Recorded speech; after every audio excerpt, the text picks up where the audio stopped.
Hello and welcome back to MechZone. Today we shall be starting with the second phase of fluid mechanics, that is fluid machinery. And in this first lecture we shall be starting with the impact of jets. So to discuss about what actually is a fluid machine, it is a device which is converting the energy stored by a fluid into mechanical energy. Now this mechanical energy can be kinetic energy, rotational kinetic energy, or any form of kinetic energy. The energy stored by a fluid passing fluid mass appears in the form of potential energy, kinetic energy, and intermolecular energy. These three types of energies are actually possessed by the fluid and it is being stored in the fluid itself. The mechanical energy, on the other hand, is usually transmitted by a rotating shaft. Now to start with the impact of jets, what we are going to discuss is what is a jet actually. Jet is a stream of a liquid which is coming out from an opening or a nozzle, and the nozzle is fitted to a pipe through which the liquid is flowing under pressure. So the liquid must be flowing under pressure so as to have a jet with higher kinetic energy. The following cases of the impact of jet, that is the force exerted by the jet on a plate, will be considered. Now we are going to consider only the three cases, because in CATE examination or in other examinations like SSC, JEE and public sector examinations, especially from this section, either very less marks question like 1 marks question are asked, or none of the questions are asked. So I recommend my viewers not to waste much time on this fluid machinery part, because you will get hardly 1 or 2 marks question, or you won't get any questions. So I request you to kindly focus on fluid mechanics rather than to focus on fluid machinery. However, we shall be focusing main on the formulae part, from where we can get the direct questions. Now the first part is the force exerted by the jet on a stationary plate. The first part is when the plate is not moving but the jet is being forced upon that plate and it is exerting a pressure or a force on that plate. First part is the plate is vertical to the jet. That is mean the direction between the jet and the plate would be 90 degree. Second, the plate is inclined to the jet. The plate is inclined to the jet means it is at any angle like theta. Second is the plate is curved, if it is having a curved shape. Second is the force exerted by the jet on a moving plate. In the earlier section we had the plate as a stationary, but now it will be moving, say some velocity v. Plate is vertical, okay. All the three cases are still repeated here. Force exerted by a jet on a stationary vertical plate. Consider a jet of water coming out from the nozzle strikes the vertical plate. Now in general we consider that the liquid is water, but if in the problem it has been specifically mentioned that we have to take a liquid with a specific gravity not equal to that of the water, then we have to consider that that liquid is not water, and we will consider the specific gravity or the density of that particular liquid. So now this is the diagram, this is the pipe, this is the nozzle, and the fluid is coming out from the nozzle with a velocity v such that it is striking this plate which is stationary. Some fluid is going in this upward direction, whereas some is going in the downward direction. Now v is the velocity of the jet, d is the diameter of the jet, a is the area of the cross section of the jet, the force exerted by the jet on the plate in the direction. We are going to find out what is the force which is exerted by the jet in the direction. Okay, where fx is the rate of change of momentum in the direction of force. We know from the second law of Newton, the force is directly proportional to the rate of change of linear momentum. So initial momentum minus final momentum upon time. Please note here that we are subtracting initial momentum minus final momentum. That means momentum is the product of mass and velocity. So we will write mass upon time. In the bracket we will write v initial minus v final. So mass upon time, v initial minus v final. So it becomes rho a v square. This is a very simple formula and we need to remember. So this would be the amount of force which is exerted by the jet on the plate. However, if it is asked what is the amount of force which is exerted by the plate on the jet, so we will simply keep a minus sign before this formula. Now we come to the case when the plate is not stationary, rather it is moving, and such that it is moving away from the jet, or it can be moving towards the jet with a velocity small u. So capital V was the velocity of the jet, A is the area of cross section of the jet. If the area is a circular, then the radius can be given and the diameter can also be given, and we can simply find out the area by the formula of pi d square by 4. And u is the velocity of the flat plate. So here it's taken capital U, but in the expression I have considered small u. So relative velocity of the jet with respect to the plate would be v minus u.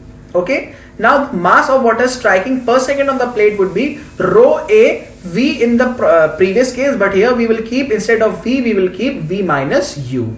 So whenever there is a relative motion between the plate and the jet, we will always keep V minus U instead of simple V. So if we keep Fx is equals to rho A V minus U whole square. So this is simply rho A V minus U whole square. So the force which is exerted by the jet on the moving plate in the direction of the jet would be rho A V minus U whole square. Okay, so this was also obtained in the same way as we have obtained the force which was exerted on the flat plate or the flat plate when it was stationary.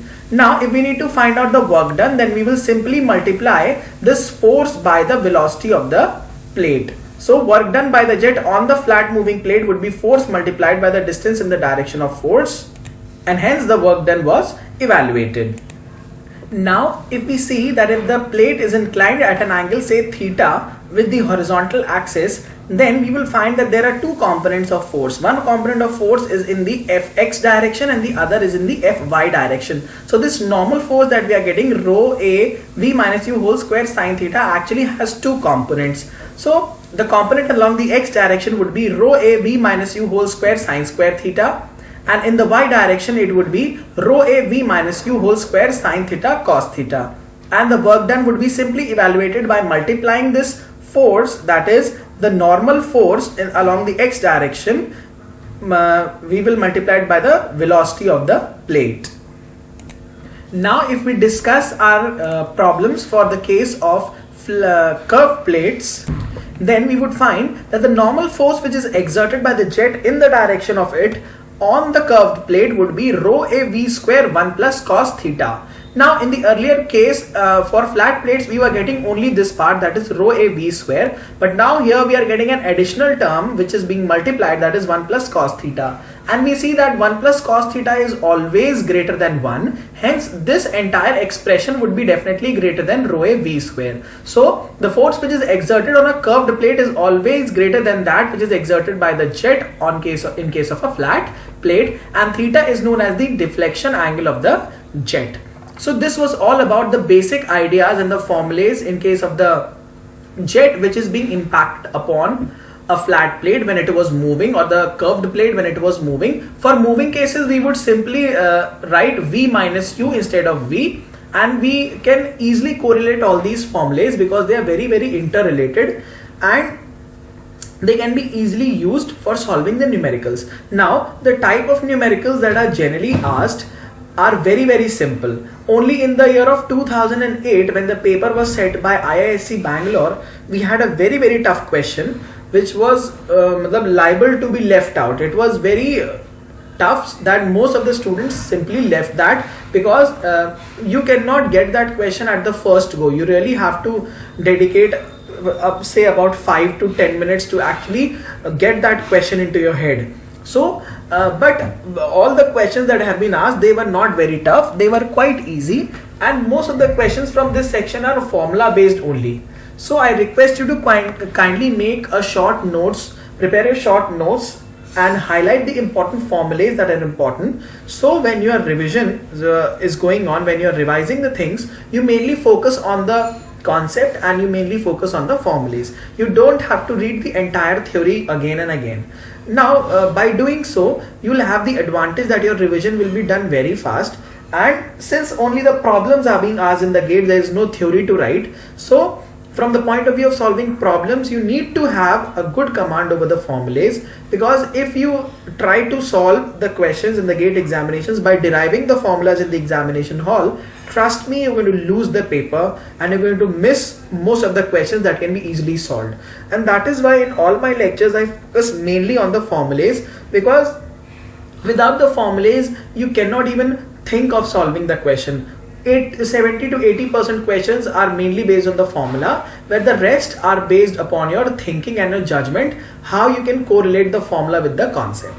So with this we come to the end of this lecture. We hope that you people are liking our lectures. Keep giving us important and valuable feedback so that we may have an improvement of our channel, because it is probable that if one person is making all the lectures, then errors try to creep in, but still we try to avoid all these errors by keeping the lectures simple. So if you feel that you are facing any problems, kindly share your problems with us on our Facebook channel. You can find us on Facebook also. You can share your problems on YouTube also. So with this we come to the end of the first lecture. In the next lecture we shall be starting with some studies on turbines. So thank you so much.